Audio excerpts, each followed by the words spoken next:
Hi, నేను మీ రాజేష్. ఇప్పుడు ఆంధ్రప్రదేశ్లో చూస్తే ఒక్కొక్కరికి ఒక్కొక్క న్యాయం, ఒక్కొక్కరికి చట్టం ఉన్నట్టు కనబడుతుంది. మనం చూస్తున్నాం. ఏవి వెంకటేశ్వరరావు గారినేమో ఇప్పటివరకు ఆయన మీద ఎటువంటి సస్పెన్షన్ ఎత్తివేసినా కూడా ఇప్పుడు విధుల్లోకి తీసుకోలేదు. సిఎస్ జవహర్ రెడ్డి గారు చూస్తే ఆయన మీద ఎటువంటి అన్ని కంప్లైంట్లు వచ్చినా అతని మీద ఎటువంటి చర్యలు తీసుకోవట్లేదు. అది ఏం జరుగుతుంది ఆంధ్ర రాష్ట్రంలో, ఎందుకు ఎటువంటి చర్యలు ఏం తీసుకోవట్లేదు? దానిపై సీనియర్ జర్నలిస్ట్ సిఎస్ రావు గారు మనతో ఉన్నారు. ఆయన అడిగి తెలుసుకుందాం. సిఎస్ రావు గారు, ఇప్పుడు ఏవి వెంకటేశ్వరరావు గారిని చూస్తే మనం ఆయన్ని క్యాట్ కూడా ఇచ్చింది, సస్పెన్షన్ ఎత్తేసి విధిలోకి తీసుకోమని చెప్పి. అలాగే ఇప్పుడు జవహర్ రెడ్డి గారి మీద 1,00,000 కంప్లైంట్లు వచ్చినాయి ఈ ఎలక్షన్ ప్రక్రియ సందర్భంగా. ఇప్పటివరకు ఆయన మీద ఒక చర్య కానీ ఒక యాక్షన్ కానీ ఎందుకు తీసుకోవట్లేదు? అసలు ఎందుకు, అంటే ఎవరికి వాళ్ళ చట్టాలు, వాళ్ళకో చట్టం వీళ్ళకో చట్టం అన్నట్లు ఉంది ఆంధ్రప్రదేశ్లో. దీన్ని ఎలా చూడొచ్చు? సో ఆంధ్రప్రదేశ్లో రూల్ ఆఫ్ లేదు అనేది ఇప్పుడు నేను చెప్పడం కాదు, ఆల్రెడీ హైకోర్టు జడ్జి రిటర్న్గా సుప్రీంకోర్టుకు రాశారు రూల్ ఆఫ్ లా లేదని చెప్పి. ఒకరికి ఒక న్యాయం అన్నట్టుగా ఆంధ్రప్రదేశ్లో 2019 నుంచి నడుస్తూ ఉంది. అయితే ఇప్పుడు తన దాకా వస్తే కానీ నొప్పి తెలియదు అంటారు. తన దాకా వస్తే కానీ ఆ సమస్య ఏంటి అనేది అర్థం కాదు అనేది పెద్దలు అంటూ ఉంటారు. ఇప్పుడు సిఎస్ మేడకి 2,000 కోట్ల రూపాయల కుంభకోణం చుట్టుకుంది. దాని మీద ఆయన రకరకాలుగా వివరణలు ఇచ్చుకునేటువంటి ప్రయత్నం చేస్తున్నాడు. ప్లస్ ఎవరైతే విమర్శిస్తారో, ఎవరైతే ఆరోపణలు చేస్తారో వాళ్ళ మీద నేను చర్యలు తీసుకుంటానని చెప్పేసి అంటున్నారు. మరి 2,000 కోట్ల రూపాయల కుంభకోణం అనేటువంటి అంశం చీఫ్ సెక్రటరీగా ఉన్నటువంటి జవహర్ రెడ్డి మీద వచ్చినప్పుడు ఫస్ట్ నైతికంగా ఆయన రాజీనామా చేయాలి. ఫస్ట్ ఆఫ్ ఆల్ ఆయన నిజాయితీపరుడా కాదా అనేది నిరూపించుకోవాల్సిన బాధ్యత కూడా ఆయన మీదనే ఉంది, చీఫ్ సెక్రటరీ కాబట్టి. సో ఆయన ముందు విధుల నుంచి పక్కకు తొలగి తన మీద తన విచారణకి ఆదేశించుకోవాలి. అతను కనుక నిజంగా నిజాయితీపరుడు అయితే, నైతికంగా తన మీద ఇలాంటి రాకూడదు అని నైతికంగా భావిస్తే అతను ఇండివిజువల్గా స్వచ్ఛందంగా ఆయనే రాజీనామా చేసి విచారణకి తనకై తనే వేసుకోవాలి మామూలుగా అయితే. కానీ జవహర్ రెడ్డి ఏంటి, ఎవరైతే ఆరోపణలు చేస్తున్నారో వాళ్ళని బెదిరించేటువంటి ప్రయత్నం చేస్తూ ఉన్నాడు. అంటే తన దాకా వస్తే కానీ ఒక ఐపీఎస్ కానీ ఒక ఐఏఎస్ కానీ సివిల్ సర్వెంట్ల మీద ఆరోపణలు వచ్చినప్పుడు వాళ్ళకంటూ కొంత రక్షణ ఉంటుంది కేంద్రం నుంచి. దాన్ని ఉపయోగించుకొని ఇప్పుడు సిఎస్గా ఆయన ఆ రక్షణ పొందుతున్నాడు. 2,000 ఎకరాల కుంభకోణం వాళ్ళ బినామీ పేర్లతో ఉంది అనేది ఆల్రెడీ ఆరోపిస్తున్నారు. ఆరోపిస్తున్నటువంటి అతని మీద లీగల్ నోటీస్ ఇస్తారని చెప్పి ఆయన పొలిటీషియన్ గా చెప్పడం అనేది కరెక్ట్ కాదు. ఆయన పొలిటీషియన్ కాదు, ఆయన ఒక సివిల్ సర్వెంట్, బాధ్యతాయుతమైన పదవిలో ఉన్నారు. అక్కడ సివిల్ సర్వెంట్లు అందరికి కూడా హెడ్గా ఉన్నాడు ఆయన. టోటల్ ఎడ్యుకేటివ్ సిస్టమ్కి ఆయన హెడ్గా ఉన్నాడు ఆయన. అలాంటి ఆయన రాజీనామా చేయకుండా ఈ గురివింద కబుర్లు చెప్తూ ఉన్నారు అనేది ఇప్పుడు ఆయన మీద వస్తున్నటువంటి తీవ్రమైనటువంటి ఆరోపణలు.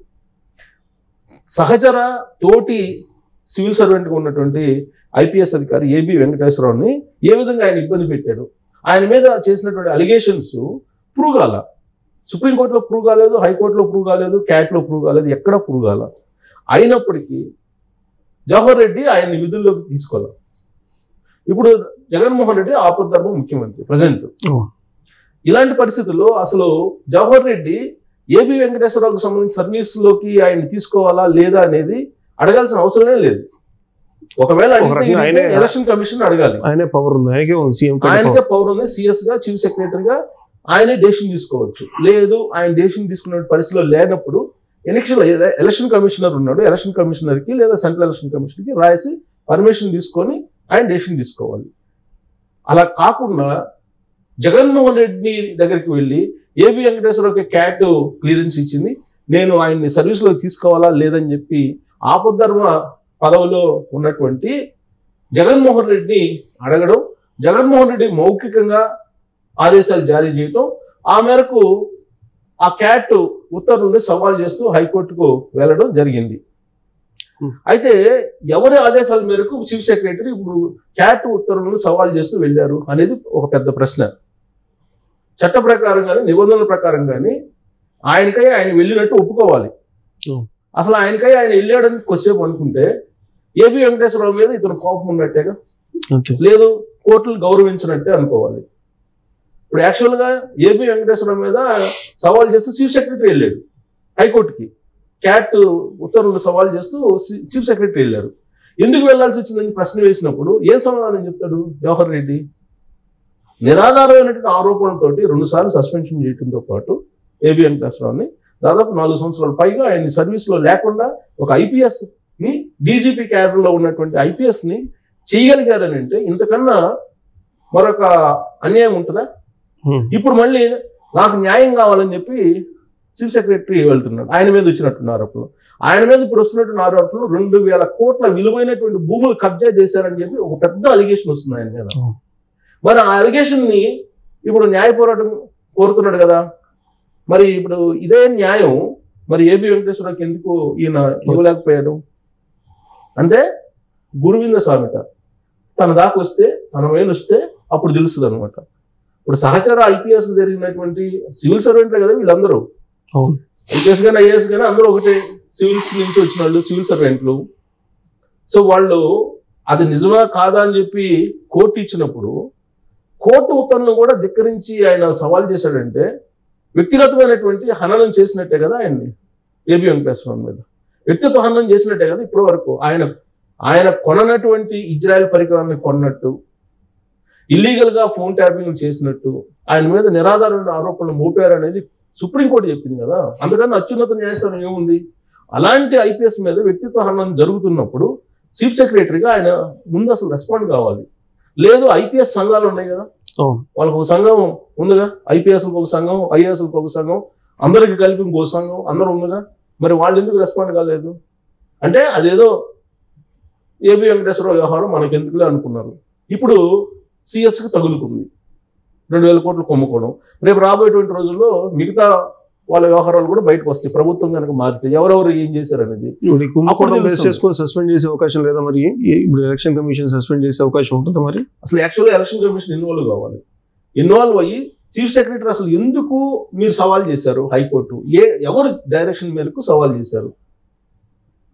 ఎవరో ఒకళ్ళు ఆయనకైతే డైరెక్షన్ ఇవ్వాలిగా, ఎవరు డైరెక్షన్ మేరకు ఆయన ఉత్తర్వులను సవాల్ చేశారు ఫస్ట్ ఆఫ్ ఆల్ డైరెక్షన్ ఉండాలి. డైరెక్షన్ లేకుండా చీఫ్ సెక్రటరీ ఎట్లా సవాల్ చేస్తాడు అంటే వ్యక్తిత్వంగా ఆయన హననం చేయటం, లేదంటే వ్యక్తిగతంగా ఆయన నష్టపరచాలనేటువంటి ఉద్దేశం జవహర్ రెడ్డిలో ఉందని చెప్పి క్లియర్గా ఎవరికైనా మామూలు వాళ్ళకి కూడా అర్థమవుతుంది. జగన్మోహన్ రెడ్డిని అసలు అడగాల్సిన అవసరం లేదు ఈ కేసులో, ఆపద్ధర్మ ముఖ్యమంత్రి కాబట్టి అడిగారని చెప్పి న్యూస్లో వచ్చింది. పోనీ అడిగారు, ఆపద్ధర్మ ముఖ్యమంత్రిగా రిటర్న్గా నువ్వు ఈ ఉత్తర్వుల మీద హైకోర్టుకి వెళ్ళని చెప్పి ఉన్న ఆపద్ధర్మ ముఖ్యమంత్రి హోదాలో రిటర్న్గా ఆదేశాలు జారీ చేశాడు చీఫ్ సెక్రటరీ. పోనీ అదన్నా బయట పెట్టాలిగా, అది బయట పెట్టలేదు. అది అసలు లేదు బయట పెట్టడానికి. జస్ట్ మౌఖికంగా లండన్ వెళ్తూ జగన్మోహన్ రెడ్డి ఒక మౌఖిక ఆదేశాలు జారీ చేశారు. దాన్ని బట్టి స్వామి భక్తిని ప్రదర్శిస్తున్నాడు కాబట్టి ఆయన జవహర్ రెడ్డి సవాల్ చేసి క్యాట్ ఉత్తర్వులు సవాల్ చేసి హైకోర్టులో వేశారు. హైకోర్టులో వేసి ఈ నెలాఖరికి ఆయన సర్వీస్ నుంచి రిటైర్ అవుతున్నారు.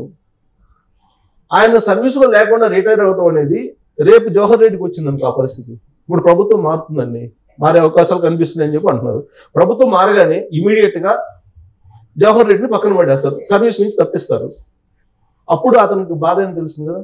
ఇప్పుడు అతను సర్వీస్ నుంచి తప్పిస్తే ఎవరు ఏమనే పరిస్థితి లేదు. ఇప్పుడు ఆయన మీద 2,000 కోట్ల రూపాయలు కొమ్ముకోవడం జరిగింది, భూ కబ్జాలు చేశాడు, బినామీ పేరుతో అని ఆయన మీద వచ్చింది. వైజాగ్ కందుకు వెళ్ళాడు అని ఆరోపణలే కదా, సస్పెండ్ చేస్తారు ఆయన్ని. ఏబి వెంకటేశ్వరరావు ఏ విధంగా చేశారో ఇప్పుడు గవర్నమెంట్ మారంగానే జవహర్ రెడ్డిని కూడా సస్పెండ్ చేస్తారు. 4వ తారీఖు రిజల్ట్ వస్తుంది, 9వ తారీఖు ప్రమాణ స్వీకారం అంటున్నారు కొత్త ముఖ్యమంత్రి. ఇమీడియట్ గా జవహర్ రెడ్డి మీద సస్పెండ్ చేస్తారు. సో సస్పెండ్ చేయొచ్చా? చేసే అధికారం ఉందిగా ఇప్పుడు కొత్త ప్రభుత్వానికి కూడా. అప్పుడు జవహర్ రెడ్డి ఏమంటాడు?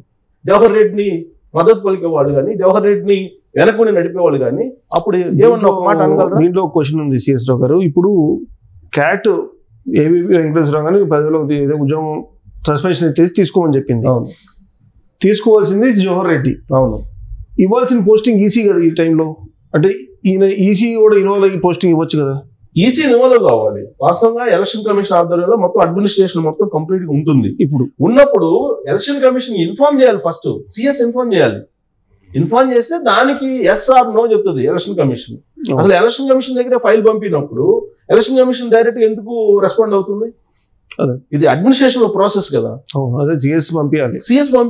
సిఎస్ పంపించి ఇదిగో నాకు క్యాట్, ఇదిగో ఈ కేసు ఇలా ఉంది, క్యాట్ ఇలా ఇచ్చింది ఈ డైరెక్షన్, మరి నన్ను ఏం చేయమంటారని అడిగినప్పుడు నీకు ఎలక్షన్ కమిషన్ నేను అబ్జెక్షన్ పెడితే అప్పుడు సిఎస్ ఓకే. అసలు నువ్వు అక్కడి నుంచి ఇక్కడికి పంపించలేదు కదా, డైరెక్ట్ గా పోయి హైకోర్టులో పిటిషన్ వేశారు కదా. ముఖ్యమంత్రి అదే కదా ఏం చేసింది తప్పు. సో జవహర్ రెడ్డి కొత్త ప్రభుత్వం రేపు 4వ తారీఖున కనుక రిజల్ట్ కూటమికి అనుకూలంగా వస్తే, కొత్త ప్రభుత్వం ఏర్పడితే జవహర్ రెడ్డి ఖచ్చితంగా ఇప్పుడు 2000 కోట్ల కుంభకోణం ఆరోపణలు ఎదుర్కొంటున్నటువంటి ఆయన మీద సస్పెన్షన్ వేటు 100% పడుతుంది. అప్పుడు ఈయనకి ఆ బాధ ఏందో ఏపీ వెంకటేశ్వర తెలుస్తుంది. ఓకే, థ్యాంక్ యూ సిఎస్ రావు గారు.